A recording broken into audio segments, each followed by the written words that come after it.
Hello বন্ধুরা, আরও একটি ভিডিওতে আপনাদের সকলকে স্বাগতম। আজকের এই ভিডিওতে জানব কখন কিভাবে সহবাস করলে বাচ্চা নেওয়া সম্ভব বা পেটে বাচ্চা আসে। অনেকের অনেক প্রকার প্রশ্নের উত্তর দিতে গিয়ে খুবই কষ্টসাধক হয়ে যায়। তাই আজকের এই ভিডিওতে জানব কখন কিভাবে সহবাস করলে প্রেগন্যান্ট হওয়া সম্ভব হয়। যারা অনেক দিন যাবৎ প্ল্যানিং করছেন কিন্তু পেটে বাচ্চা আসছে না, এবং যারা প্ল্যানিং করবেন বাচ্চা নেওয়ার জন্য, তাদের জন্য আজকের এই ভিডিওটি অত্যন্ত গুরুত্বপূর্ণ। এই ভিডিওটি দেখলে কখন কিভাবে সহবাস করলে বাচ্চা আসে সেটা আপনারা জেনে যাবেন। তাই চ্যানেলে যদি নতুন হয়ে থাকেন অবশ্যই চ্যানেলটিকে সাবস্ক্রাইব করে পাশে থাকবেন এরকম নিত্য নতুন ভিডিওর নোটিফিকেশন পাওয়ার জন্য। আপনি যদি সঠিক নিয়মে সহবাস না করেন এবং নিয়ম যদি জানা না থাকে, তাহলে অনেক চেষ্টা করলেও, বহুদিন থেকে চেষ্টা করলেও আপনার পেটে বাচ্চা আসবে না। তাই সঠিক নিয়মে সহবাস করা খুবই জরুরি এবং এই নিয়ম জানা অতি আবশ্যক। আপনার যদি পিরিয়ড সার্কেল নিয়মিত হয় তাহলে সঠিকভাবে সহবাস করলে বাচ্চা নেওয়া সম্ভব হয়। তাই যারা প্ল্যানিং করছেন, আগে যাদের পিরিয়ড সার্কেল বা পিরিয়ড নিয়মিত নেই, তার জন্য নিয়মিত পিরিয়ড আসার জন্য অবশ্যই কিছু হরমোনাল মেডিসিন ডক্টরের সাথে কনসাল্ট করার পরে খাওয়া দরকার। আপনার যদি এভাবে পিরিয়ড সার্কেল প্রতি মাসে নিয়মিত হয় তাহলে সঠিক নিয়মে সহবাস করলে 1 মাসের মধ্যে আপনার বাচ্চা নেওয়া সম্ভব হয়।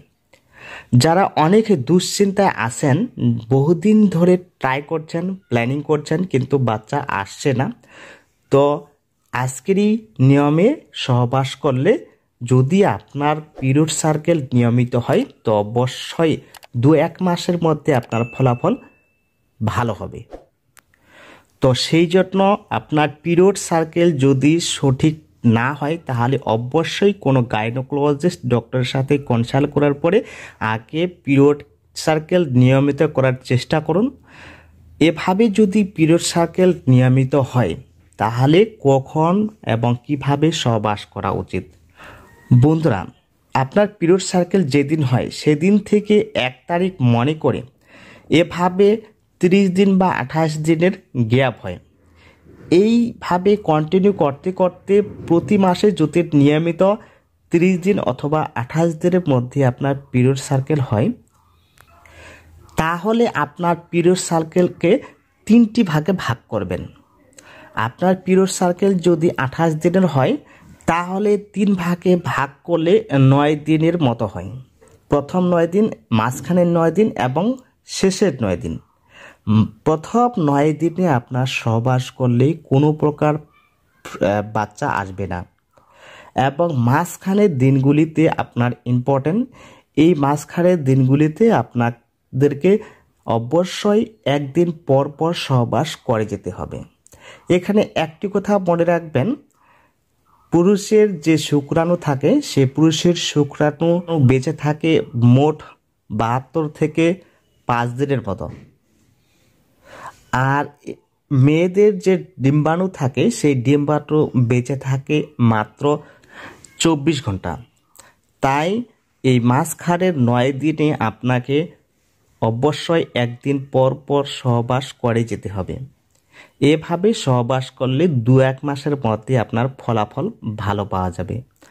আপনি যদি শেষের দিকে সহবাস করেন তাহলে কিন্তু কোনো বাচ্চা আসবে না। তো বন্ধুরা, আপনারা জানতে পারলেন যে কখন কিভাবে সহবাস করলে আপনারা বাচ্চা নিতে সম্ভব হবেন। তো মাঝখানের দিনগুলিতে অর্থাৎ 14 দিন, অর্থাৎ আপনার পিরিয়ড সার্কেল যদি 28 দিনের হয় তো মাঝখানের যে দিনগুলি রয়েছে 14 দিনের মাথায় মহিলাদের ওভারি থেকে ডিম্বাণু বার হয়। এই ডিম্বাণু বেঁচে থাকে মাত্র 24 ঘন্টা। তো তার জন্য পিরিয়ড সার্কেলের যে মাঝখানের দিনগুলি রয়েছে সেই মাঝখানের দিনগুলি বাচ্চা নেওয়ার জন্য খুবই উপযোগী, খুবই ইম্পর্ট্যান্ট। এই জন্য 1 দিন পর পর মাঝখানের দিনগুলিতে সহবাস করা খুবই জরুরি, এবং এভাবে সহবাস করলে 2-1 মাসের মধ্যেই আপনার ফলাফল পজিটিভ আসবে। তো আশা করি আপনারা বুঝতে পারলেন যে কখন সহবাস করলে বাচ্চা নেওয়া সম্ভব হয়। তো বন্ধুরা, আজকের মতো এতটুকুই। দেখা হবে পরবর্তী ভিডিওতে। ততক্ষণে আপনারা ভালো থাকবেন, সুস্থ থাকবেন।